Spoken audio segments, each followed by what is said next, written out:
Hi guys, welcome to another CupCake video. So the little cupcake is back, painted in electric orange, and been posting a few pictures on my Facebook site of the progress of the paintwork and panel and repair, and also some of the interior shots. There's some of the interiors back in there.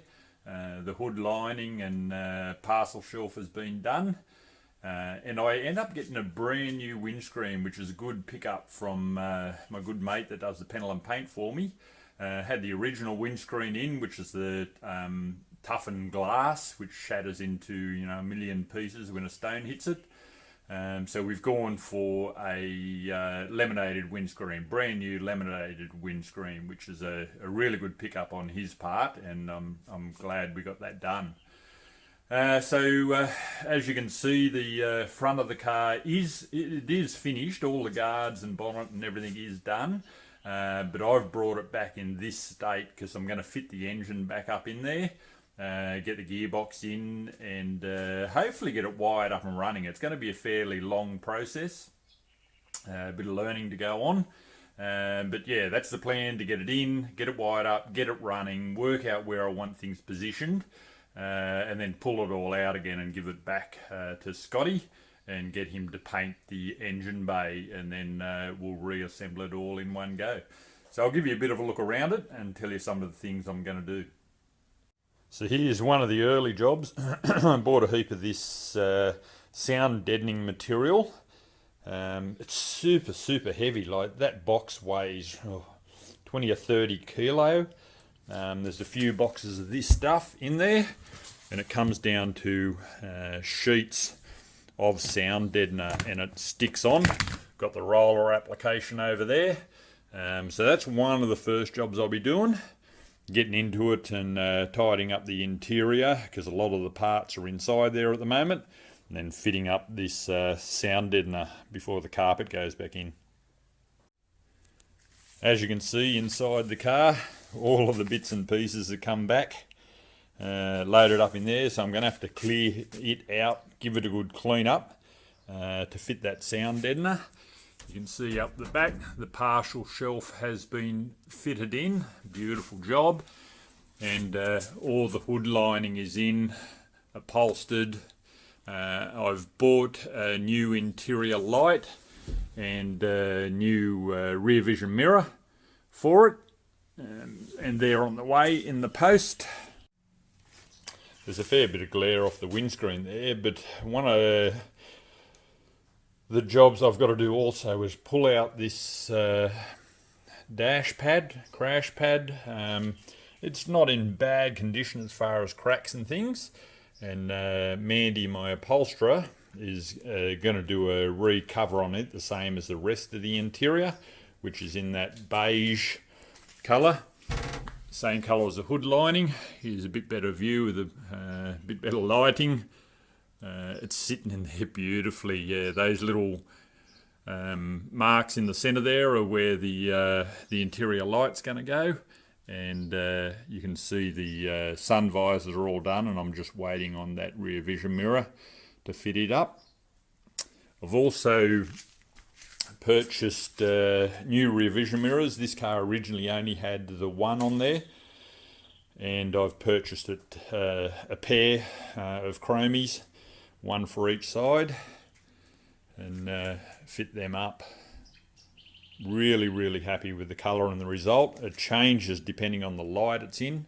Looking through the camera here, it's quite yellowish orange, but in the car it is bright orange and very metallic. So there's got to be a fair bit of work go on in the engine bay. I want to strip everything out and give it a really good tidy up, and just work out what I need and what I don't need, and then clean up all of the like accessory parts in here, get them all painted up. I'll probably have a look at that master cylinder. I might take it out and actually take it down to a brake place and get it reconditioned. May as well use that one.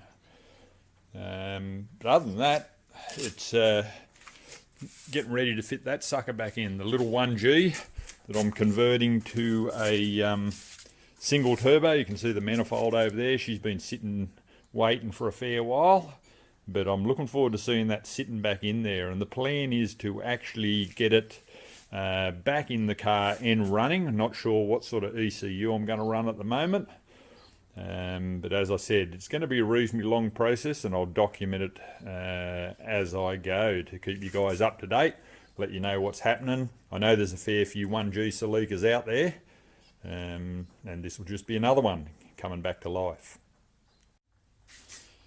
She looks really good with all of the chrome back on it. I was going to go black on everything, and the rear bumper came up quite well, so we decided to stick with the chrome. It's got a few dents and marks in it. The biggest topic area from posting photos on social media has been this strip. It's not a factory option apparently, it was a dealer option, and in fact they're not chrome strips, nearly all of it's stainless steel. And this was has been associated with a vinyl roof. Now, I'm not going to go for a vinyl roof, and I didn't know that before I started putting pictures up. So the holes for it to clip into weren't removed, and we have put it back on there, so I'm going to go with it. Because this colour, this paint job on here is about 12 coats. It's got the base coat. There was 4 coats. The top coat with the pearl in it, there were 4 coats, and then there were 4 coats of clear on it. So there's 12 coats of paint on there, and so one of the reasons we had to assemble it all and finish paint it, just to get the colour consistent across the whole car. And another reason why now I can't really get rid of those, because I'd have to fill those holes in and do a patch up there. So I'm going to go with it. I don't mind the look of it. It's there now, and she's a beautiful little car. She's going to look good. That's my little Celica. Very happy with her. So there you go, guys. A little bit of a walk around CupCake, the Celica. Back in the shed after quite a few months she's been gone. Car building is a very slow process, especially in a COVID environment. I've got car parts all over Australia at the moment. I've started progressing on my LH out the back as well. I've got a steering column, steering rack and a stiffening kit coming for it. So it'll be on the move. I want to get it all done and the underside of the car complete so I can get it back onto its wheels. So there'll be a couple of things happening and different videos going on through that process.